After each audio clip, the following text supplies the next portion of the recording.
नहमदुहु व नुसल्ली व नुसल्लिमु अला रसूलिहिल करीम। अम्मा बाद फ़ऊज़ु बिल्लाहि मिनश शैतानिर रजीम। बिस्मिल्लाहिर रहमानिर रहीम। अल्लज़ीना इम्मक्कन्नाहुम फिल अर्द अक़ामुस सलात व आतवुज़ ज़कात व अमरू बिल मारूफ व नहौ अनिल मुनकर वलिल्लाहि आक़िबतुल उमूर। सदक़ल्लाहुल अज़ीम। अल्लाहुम्मा सल्लि अला सय्यिदिना व मौलाना मुहम्मदिन व अला आलिहि व सहबिहि व बारिक वसल्लम। अल्लाह ताला की हम्द व सना और हुजूर ताजदार कायनात सल्लल्लाहु अलैहि वसल्लम, आपकी ज़ात बाबरकात, आपकी आले अतहार, आपके अहले बैत किराम, आपकी अज़वाज मुतहरात और आपके असहाब पर दर्जा बदर्जा दुरूद व सलाम अर्ज़ करने के बाद हमने बयान किया था, जहाँ से हम सिलसिला को जोड़ते हैं, कि सबसे पहला फरीज़ा जो हुक्मरानों पर है, हुक्मरान तबके पर है, हुक्मरान जमात पर है, जो अल्लाह ने लगाया है, वो अकामत सलात है, जिस पर हमने तफसीलन गुफ्तगू कर ली थी। दूसरा आताव ज़कात है। ज़कात का भी एक पूरा निज़ाम है जो हुक्मरानों के ज़िम्मे लगाया गया है। ये जो दौरे ज़वाल में हम पिछले 150-200 साल से मजबूरी में जो हमने ज़कात का सिस्टम अडॉप्ट किया है, ये बेसिकली इस्लाम का मतलूबा सिस्टम नहीं है। इस्लाम का मतलूबा सिस्टम ये है कि हर बंदे की आमदनी, उसका रिकॉर्ड गवर्नमेंट के पास मौजूद हो, उसके माल असबाब, उसकी मनकूला और गैर मनकूला हर किस्म की आमदनी और जायदाद की जो है वो गवर्नमेंट को ख़बर हो, एक सिस्टम मौजूद हो, निज़ाम हो। फिर ज़मीनों में जो पैदावार होती है उसका पूरा रिकॉर्ड मौजूद हो, लोग मुकर्रर हों गवर्नमेंट की तरफ से जो देखें कि ज़मीनें क्या पैदा कर रही हैं। उसके अलावा जो जानवर पाले जा रहे हैं, वो बकरियां हैं, वो ऊँट हैं, गाय और भैंस हैं, उनको देखा जाए। ये सारे माल असबाब पर ज़कात, जिनको इज्तिमाई तौर पर सदक़ात कहा जाता है, वो वसूल किए जाएं। और अल्लाह तबारक व तआला ने सूरह तौबा की आयत नंबर 60 में खुद बयान कर दिया कि ये जो ज़कात इकट्ठी होगी, ये सदक़ात जो इकट्ठे होंगे, गवर्नमेंट इनके लिए अलहदा बैतुल माल में मद बनाएगी, उसका अलहदा हिस्सा एक डिपार्टमेंट कायम करेगी, जिसके झैल में, उसके अंडर 8 काम किए जाएंगे और मुनासिब हो तो उन 8 पर एक 8 अलहदा उसके सब डिपार्टमेंट बना दिए जाए। तो ये अल्लाह ताला ने खुद कहा है, फरीदतम मिनल्लाह, ये अल्लाह की तरफ से फ़र्ज़ कर दिया गया है, अल्लाह की तरफ से लाजिम कर दिया गया है कि हुकूमत ज़कात को वसूल करे। हम जो ज़कात गवर्नमेंट को नहीं देते, हमें उन पर यकीन नहीं है, एतमाद नहीं है, इसलिए हम नहीं देते। वरना 1200 साल तक जो ज़कात है, जब तक इस्लाम बालादस्त रहा, वो हुज़ूर नबी अकरम सल्लल्लाहु अलैहि वसल्लम का दौरे मुक़द्दस हो या खुलफ़ाए राशिदीन का दौरे ज़र्री हो या बाद में जो हुकूमतें कायम रहीं, उन सब में निज़ाम यही कायम रहा कि तमाम ज़कात और सदक़ात, सदक़ात से मुराद लाज़मी जो फरीज़ा है इंसानों पर, जो गवर्नमेंट को देना है, वो मुराद है। वो माल पर ज़कात है, जानवरों पर है और ज़मीन की पैदावार पर उश्र है। ये सारी चीज़ें गवर्नमेंट इकट्ठा करेगी, हर पैदावार में से लेगी, जानवरों से लेगी, जो माल असबाब सोना चांदी है, दिरहम दिनार है, रुपया पैसा है, उससे वो लेगी। और वो बाकायदा एक डिपार्टमेंट कायम होगा, हर जगह पर वो लोग मौजूद होंगे जिनको वल आमिलीन कहा गया है, आमिलीन ज़कात होंगे, जो ये सारा माल इकट्ठा करेंगे। और फिर 8 जगहों पर अल्लाह गवर्नमेंट को कहता है वो तुमने लगाना है। फुकरा पर, जो लोग मांगते हैं, इस्लामी ममलकत में मांगने वाले नजर ना आए, गवर्नमेंट उनका रिकॉर्ड रखे, डिपार्टमेंट बनाए जो उनको ढूंढ ढूंढ कर उनके जो है वो उनसे हमदर्दी करे और उनको इस काबिल करे कि उनको मांगना ना पड़े, वो देने वालों में शामिल हो जाए।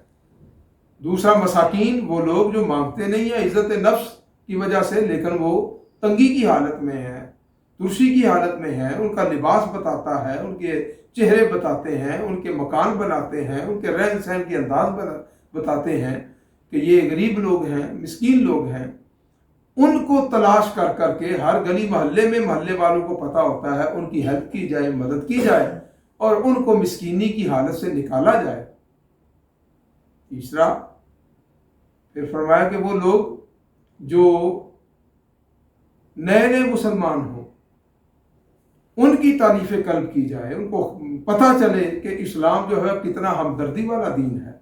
वो इस्लाम में आए, उन पर माल खर्च किया जाए ज़कात के पैसों में से, ताकि वो दिल उनके पुख्ता हो इस्लाम में। उसके बाद अगला जो मसरफ उसका बताया वो फिर रिकाब, कि वो लोग जो ग़ुलाम हो, मुसलमान हो, उनको ग़ुलाम बना लिया जाए, दूसरी हुकूमतें उनको गिरफ़्तार कर लें, उनको ग़ुलामी से निकालने के लिए उनको रकम अदा करें जहाँ पर मुसलमान कैद हैं या ग़ुलामी की हालत में है, और उनको ग़ुलामी से, कैद से छुटकारा दिलाएं। अगर दूसरे मुसलमान दूसरे काफिरों की कैद में चले गए हैं तो उनकी गर्दनों को आज़ाद करवाया जाए।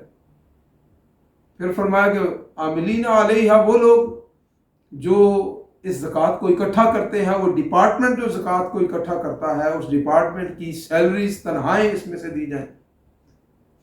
फिर फरमाया कि वो लोग जो मकरूज हैं और उनकी माल जायदाद, उनके अहवाल, उनकी आमदनी इतनी नहीं है कि वो अपना कर्जा अदा कर सकें, और उन्होंने कर्जा किसी अल्ले तलन्नू के लिए नहीं लिया, उन्होंने फजूलियात के लिए नहीं लिया, वो ज़रूरियात के लिए कर्जा लिया गया। ऐसे लोग हैं, तलाश किए जाएं और ऐसे मकरूज़ों को कर्ज से निजात दिलाई जाए। गवर्नमेंट उन लोगों को तलाश करे, वो एप्लीकेशन दें, उनकी तहकीक करे, अहवाल की तहकीक करे, जिन्होंने बुनियादी ज़रूरियात के लिए, बच्चों की एजुकेशन के लिए कर्जे उठाए, जिन्होंने सेहत की बुनियादी मामलात के लिए कर्जे उठाए, जिन्होंने अपने घर बार चलाने के लिए कर्जे उठाए, उन लोगों को वो फिर उनकी जायदाद इस काबिल नहीं है, उनकी आमदनी इतनी नहीं है कि अपना कर्जा उतार सके, तो गवर्नमेंट से कहा कि ज़कात के माल में से उसका कर्जा उतारा जाए। फिर जो मुसाफिर है उस पर का खर्च करें, उसके लिए सराय कायम करें, उसके खाने का इंतज़ाम करें, उसके लिए मुसाफिर खाने कायम करें, उसके बैठने का इंतज़ाम करें, उसको धूप और सर्दी से बचाने का इंतज़ाम करें, उनको रात रहने का इंतज़ाम करें। मुसाफिरों के लिए अल्लाह ने खुद फरमाया कि उनके लिए सारा इंतज़ाम किया जाए, और यही इस्लाम में था। सराय कायम की जाती मुख्तलिफ फासलों पर, और उनके अंदर मुसाफिर आते, अमीर गरीब का भी उसमें इम्तियाज़ नहीं होता था, आकर ठहरते, रहने का इंतज़ाम होता, खाने का इंतज़ाम होता, उनके जानवरों के लिए चारे का इंतज़ाम होता। ये सारे सिस्टम हैं जो इस्लाम अता करता, ये गवर्नमेंट ने करने हैं, इमाम वक्त ने करने हैं, ये इमामत है जिसने ये काम करने। और फिर फरमाया अमर बिल मारूफ, अमर बिल मारूफ करें। अमर बिल मारूफ क्या है कि मुआशरे को मुत्तकी और नेक बनाने वाले काम करें, मुत्तकी मुआशरा बनाएं, ऐसा माहौल पैदा करें कि लोग नेकी पर चलने में आसानी महसूस करें। हुक्मरान उनकी क़यामत के लिए उनको तैयारी जो है उनकी करवाए, उनको इस तरह का माहौल दे कि वो तकवा की तरफ आए, नेकी की तरफ आए। एक ऐसा मुआशरा हो जो बददियानती से पाक हो, जो इखलाक पर मबनी हो, जिसमें अखलाकियात आला दर्जे की हों, जो आला अकदार जिसमें कायम हों, जिसमें चोरी डाका ना हो, जिसमें फहाशी और यानी ना हो, जिसमें हर तरह की आसानी और सहूलत मौजूद हो जो अल्लाह अता करता है, और एक नेक और परहेजगार मुआशरा, दयानतदारी पर कायम मुआशरा हो। अवाम का ख्याल रखा जाए कि उनके अखलाक बिगड़ तो नहीं रहे, अगर बिगड़ रहे हैं तो हुक्मरानाने वक्त उसको सही करने का इंतज़ाम करें। और इसके लिए मैं समझता हूँ कि इस दौर में दो इदारे ऐसे हैं जहाँ से अमर बिल मारूफ होता है और जहाँ से नेक और मुत्तकी लोग बनते हैं और मुआशरे को नेक और मुत्तकी बनाया जा सकता है। एक एजुकेशन सिस्टम है, और दूसरा हमारा ज़राए अबलाग है, सोशल मीडिया है, हमारा प्रिंट मीडिया है, हमारा इलेक्ट्रॉनिक मीडिया है। ये दो चीज़ें इंसानियत पर, सोसाइटी पर सबसे ज़्यादा असरअंदाज होती है। इनको हमने करना होता। इस्लाम इसकी کہتا ہے کہ امر بالمعروف پر مبنی معاشرہ قائم کرے۔ اگر یونیورسٹیز کے اندر کو ایجوکیشن دی جا رہی ہے تو کون روکے گا؟ عام بندے تو نہیں روک سکتے، حکومت کی اجازت سے جاری ہے، اور گورنمنٹ کے اس وجہ کے ساتھ کہ کو ایجوکیشن ہو رہی ہے اس سے جو اخلاقیات بگڑ رہی ہے نوجوان نسل کی، اس کا ذمہ دار کون ہے؟ ایجوکیشن سسٹم میں کوئی چیز داخل ہے جہاں سے اخلاقیات کو سنوارا جا رہا ہو، اخلاقیات شامل ہوں؟ صرف ایک چھوٹی سی کتاب بنا دینا اسلامیات کی، اس سے تو گزارا نہیں ہوتا۔ اخلاق کو چیک کرنا، اخلاق کس درجے پر ہیں، اس کے لیے کوئی سسٹم بنانا۔ دوسری قوموں نے سسٹم بنائے ہوئے ہیں، وہ صرف پڑھنے پر، مارکس لینے پر پاس نہیں کرتے، وہ دیکھتے ہیں کہ ہمارے جو اسٹوڈنٹس ہیں ان کے اخلاق کس درجے پر ہیں، ساتھ ان کی قابلیت پڑھنے لکھنے کی، کسی سبجیکٹ پر ایکسپرٹ ہونے کی چیک کرتے ہیں، اور ساتھ ان کے اخلاق، ان کے موریلٹی جو ہے وہ چیک کرتے ہیں، پھر جا کر ان کو پروموٹ کرتے ہیں۔ یہ کام تو ہمارا تھا۔ نظام میڈیا ایک پورا چیلنج ہے عالم اسلام کے لیے کہ ایسا میڈیا تشکیل دینا، صرف تقریریں نہ اس پر ہوں، بلکہ اتنا زبردست نظام ہو میڈیا کا کہ جو نیکی کی طرف بلائے، جو اتنا انٹرسٹنگ بھی ہو کہ لوگ بے حیائی کی چیزیں چھوڑ کر، ڈرامے اور موویز چھوڑ کر ان کو دیکھنا، جو مسلم حکومت قائم کرے نظام میڈیا، اس کو دیکھنے پر مجبور ہو جائے، وہ مثال بن جائے۔ نیکی میں بھی اٹریکشن ہے، یہ نہیں ہے صرف برائی میں اٹریکشن ہے، نیکی میں جو اٹریکشن ہے، جو تقویٰ میں اٹریکشن ہے، وہ برائی سے بہت بڑی ہے۔ پر کام کیا جائے، میڈیا کو پاک کیا جائے، اس کو انٹرسٹنگ بنایا جائے، اور ایک ہی نقطہ نظر ہو کہ ہم نے میڈیا کے ذریعے قابل اور نیک لوگ پیدا کرنے ہیں، ایکسپرٹ اور نیک لوگ پیدا کرنے، صرف ایکسپرٹ لوگ پیدا نہیں کرنے، صرف لائق لوگ پیدا نہیں کرنے، صرف ماہر لوگ پیدا نہیں کرنے کہ یہ بڑے لائق ہیں، بڑے ماہر ہیں، بلکہ وہ ماہر جو نیک اور متقی ہیں، وہ لائق لوگ جو تقوی والے ہوں، صاحب کردار ہوں، ایسے لوگ چاہیے۔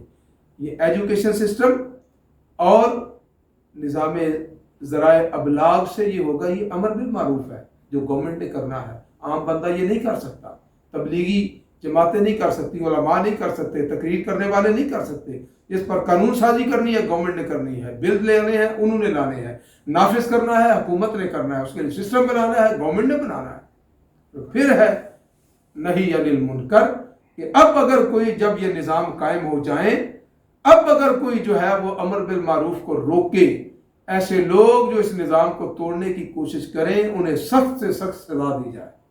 ہم تو اللہ کی حدود قائم نہیں کر سکتے، اللہ کی حدود جو ہے وہ قائم کرنے کی ہم میں جرت نہیں ہے کہ چور کا ہاتھ کاٹا جائے، جو شرابی ہے اس کو کوڑے مارے جائیں، جو زانی ہے اس کو سنگسار کیا جائے، جو قاتل ہے اس کو سرے عام جو ہے وہ پھانسی پر لٹکا دیا جائے، یا اس سے خون بہا لے کر اس کے وارثوں کو دیا جائے۔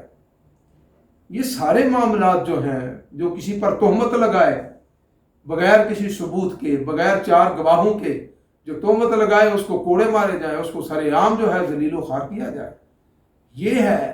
یہ کون کرے گا؟ یہ حکومت نے کرنا ہے، امام وقت نے کرنا ہے، حکمران نے کرنا ہے۔ اس کو امام کہتا ہے، یہ امام عادل ہے، یہ حق کا امام ہے، یہ حق والا امام ہے، جو خود بھی صاحب کردار ہے، معاشرے کو صاحب کردار بنانے کی آرزو کر رہا ہے، جستجو کر رہا ہے، قانون سازی کر رہا ہے، جو خزانے کو، بیت المال کو، قومی خزانے کو صحیح جگہ جیسے اللہ تعالیٰ فرماتا ہے ایسے خرچ کر رہا ہے، اور جو معاشرے میں جس کو صحیح طریقے سے منتخب کیا گیا ہے، یہ امام حق ہوتا ہے، اور اس کے بغیر جو کچھ ہو وہ امام باطل ہے، جس کو عوام منتخب نہ کریں، اور نیک لوگوں کی شورا جس کو منتخب نہ کرے، اور جس کو صاحب الرائے افراد منتخب نہ کریں، اور جو خود صاحب تقوی نہ ہو، خود صاحب الرائے نہ ہو، وہ امامت کا حقدار نہیں ہے،